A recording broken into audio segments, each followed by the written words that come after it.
세상에 둘도 없는 저희 친정엄마 자랑을 좀 해보려고 합니다.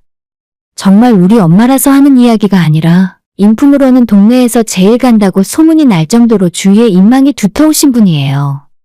항상 주변 사람들 잘 챙기시는 걸로 유명합니다. 엄마가 사는 곳이 인구 200명의 시골이긴 하지만 동네에 혼자 사시는 어르신들의 반찬도 엄마가 챙기고 별일은 없으신지 하루에 한 번씩 찾아뵙고 계시죠. 아빠가 동네 이장인데 오죽했으면 동네 어르신들은 아빠가 아니라 엄마가 이장을 해야 한다고 농담을 하실 정도입니다. 몇 년 전에는 도청에서 감사장까지 받을 정도라서 제가 볼 때는 그 지역에서 사회복지사 한 사람이 해야 하는 일을 엄마가 대신 하고 있다는 생각이 들더라고요. 당연히 저도 지금까지 살면서 엄마한테 일일이 셀 수 없을 정도로 많은 도움을 받았지만 오늘은 그 중에서도 엄마의 요리 솜씨에 대한 이야기를 한번 해보려고 합니다. 그것 덕분에 제가 시집와서 지금까지 남편과 시부모님들 모두에게 예쁨받고 잘 살 수 있는 것 같거든요. 이야기를 본격적으로 시작하자면 저희 친할머니부터 말씀을 드려야 해요. 지금은 돌아가셨지만 우리 할머니가 소위 말하는 종갓집의 맏며느리였고 그 집안의 장남으로 태어난 것이 우리 친정아버지입니다. 당연히 아빠와 결혼한 엄마 역시도 종갓집 맏며느리 타이틀을 할머니에게 그대로 이어받았고 두 분 모두 요리 실력이 엄청나셨어요. 엄마도 정말 모든 음식을 다 맛있게 하시는 편이지만 사실 할머니한테 비할 바는 아니었습니다. 지금은 할머니가 돌아가시고 안 계시지만 살아생전에 엄마와 할머니는 고부관계도 굉장히 좋으셨어요. 종갓집 맏며느리라는 타이틀 때문에 남들은 우리 엄마가 엄청 고생 많이 하면서 힘들게 사셨을 거라 생각하는 사람들도 있는데 사실 우리 엄마는 아빠한테 시집와서 누구보다 행복하다고 말씀하시던 분이었고 애초에 할머니도 시집살이 같은 쓸데없는 짓을 하시는 분이 아니었죠. 요즘 사람들은 이해를 잘 못할 수도 있는데 친정집이 있는 시골에는 마을 사람들 대부분 농사를 짓고 살았거든요. 엄마가 시집와서 할머니, 할아버지가 돌아가실 때까지 같은 집에서 모시고 살았고 저와 우리 오빠가 태어나면서 3대가 한 지붕 아래에서 지내게 되었죠. 만약 서로 안 맞고 못 살게 굴면서 괴롭혔다면 같이 살았던 저희가 가장 먼저 알았을 텐데 지금도 엄마와 할머니의 모습을 떠올리면 두 분이 부엌에서 일을 하며 깔깔거리고 웃으시던 기억이 가장 먼저 떠올라요. 예를 하나 들면 할머니 댁에서는 안 그래도 종갓집이라 설날과 추석 명절을 빼고 계산을 해도 집안의 제사가 1년에 10번씩은 있었습니다. 제사할 때마다 친척들 수십 명이 저희 집으로 찾아왔고 제사 음식에 그 사람들 먹일 음식까지 만드는 일이 보통 힘든 일은 아니었겠죠.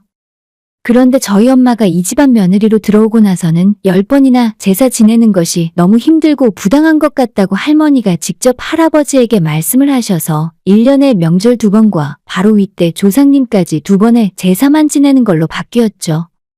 당연히 다른 친척들은 조상님들에 대한 예의가 아니라며 난리가 났었습니다. 다른 친척들이 다들 우리 집에 뭐라고 한마디씩 잔소리를 할 때 그렇게 조상님 모시는 게 걱정되면 당신들이 하루 전날에 직접 내려와서 하라고 왜 우리 집안 며느리들만 고생시켜야 하냐고 말씀하시면서 맞서 싸운 것도 저희 할머니예요. 처음 시집와서 아무것도 모를 때부터 할머니가 엄마한테 친절하게 하나씩 알려주셨고 엄마 말로는 할머니께서 단 한 번도 큰 소리 치시거나 직접 화를 내신 적도 없다고 들었어요. 우리 할머니가 정말 옛날 분인 걸 생각하면 일반적인 고부관계와는 저희 집 분위기가 많이 다르다고 생각합니다. 아무튼 그런 할머니 덕분에 엄마도 요리를 배워서 잘하게 되셨고 지금은 우리 큰오빠와 결혼한 큰언니가 집안의 맏며느리로서 명맥을 이어나가고 있어요. 사실 이제는 말이 종갓집이지. 지금은 예전보다 규모도 많이 줄었고 명절이라고 친척들이 잔뜩 모이는 것도 없어졌고 그냥 우리 식구들이 전부나 마찬가지입니다. 아무튼 이런 분위기의 집이라서 아직도 우리 본가는 시골에 살고 있고 넓은 마당 한켠에는 된장, 고추장, 간장이 들어있는 장독대까지 남아있을 정도의 진짜 시골이거든요.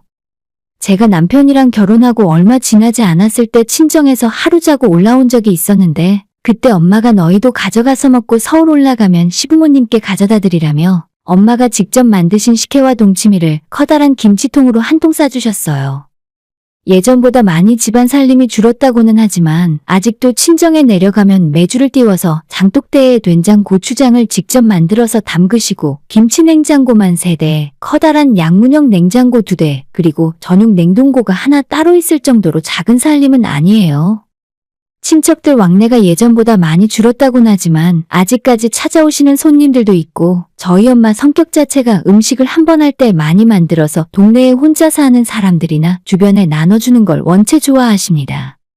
아무튼 식혜는 2리터짜리 생수통으로 5개를 주셨고 동치미는 김치냉장고에 들어가는 김치통으로 하나 가득 담아주셨습니다. 그래서 서울 올라오자마자 시부모님께 드셔보시라고 식혜 3통과 동치미도 절반을 덜어서 가져다 드렸습니다.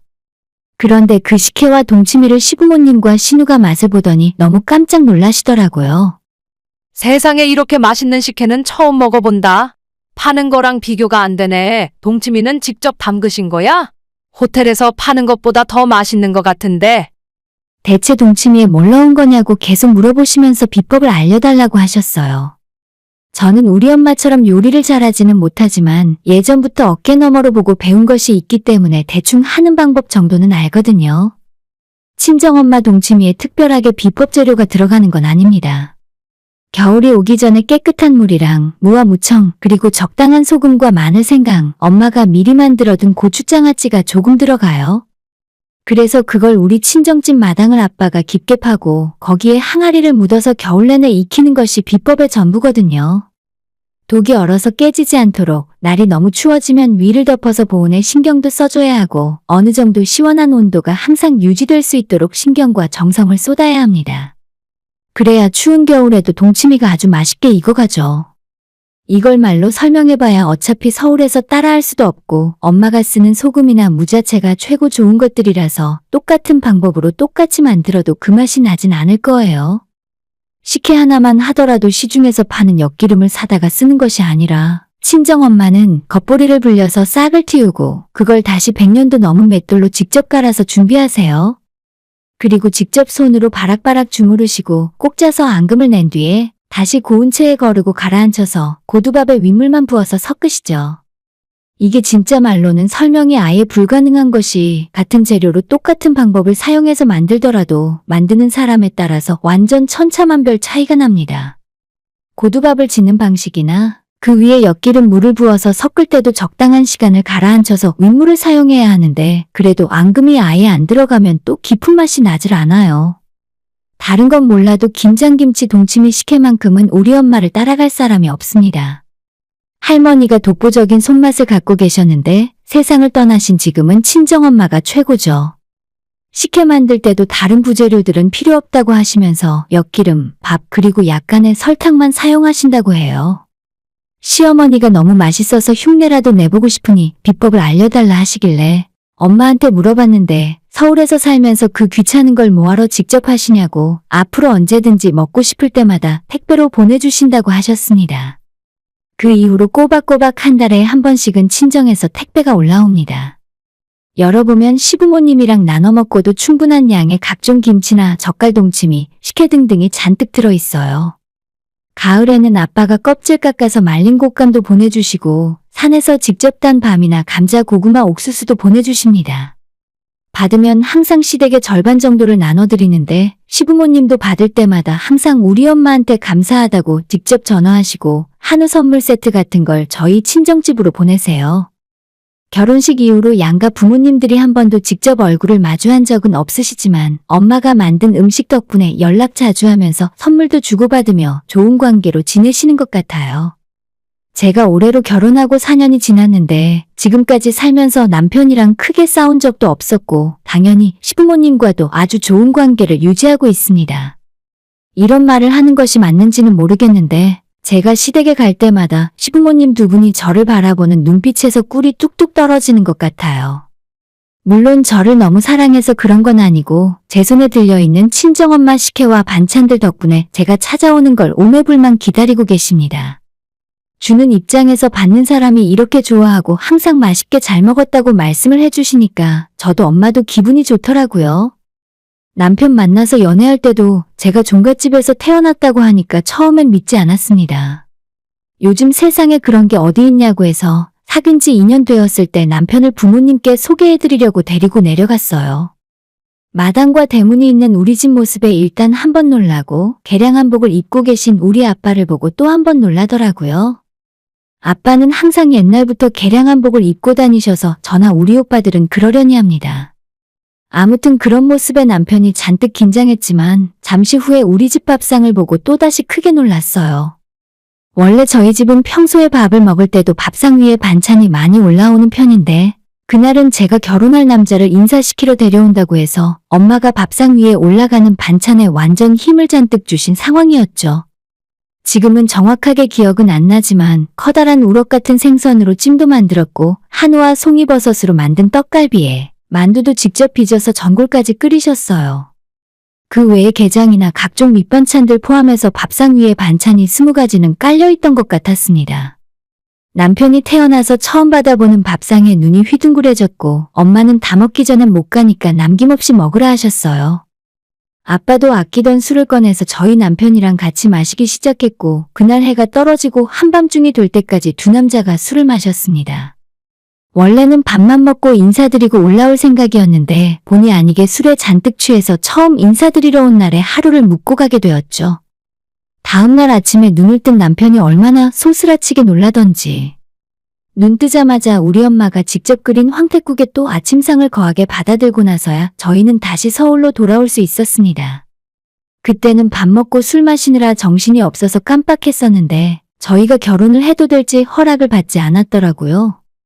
나중에 서울 올라오고 나서 다시 엄마한테 전화해서 데려간 남자 어땠냐고 사위 삼아도 되겠냐고 물었더니 애초에 마음에 안 들었으면 힘들게 밥상 차려주지도 않았고 너희 아빠가 아끼던 양주까지 꺼내서 먹이진 않았을 거라 하셨어요. 그렇게 첫인상부터 우리 부모님 밥상을 받아본 남편은 그 이후로 지금까지도 건수만 있으면 처갓집 안 가냐고 물어봅니다. 오히려 친정엄마가 밥상 차리기 힘드니까 작작 내려오라고 하실 정도예요.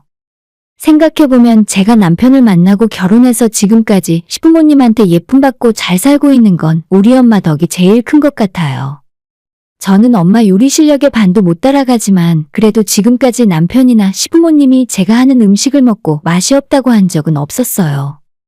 그게 다 엄마 덕분에 평소에 점수를 많이 따놓아서 제가 뭐래도 다 좋게만 생각하시는 것 같습니다. 얼마 전에도 김장김치 묻어놓은 게 잘 익었다고 총각무랑 배추김치 한 통씩 보내주셔서 시댁과 절반씩 나눠 먹었어요. 근데 이번에는 시어머님이 친정엄마한테 겨울옷 한 벌 사드리라며 백화점 상품권 50만 원어치를 주셨습니다. 엄마 덕분에 항상 저는 시댁에서 예쁨 받는 며느리가 되는 것 같고 결혼하고 나서도 다툼 한 번 없이 행복하게 살 수 있는 것 같습니다. 앞으로도 항상 지금처럼만 지냈으면 좋겠어요. 친정부모님과 시부모님이 다들 건강하시길 바라면서 이만 엄마 자랑을 마칩니다. 오늘의 사연은 여기까지입니다. 구독과 좋아요, 알람 설정 부탁드려요. 다들 행복하시고 좋은 하루 되세요.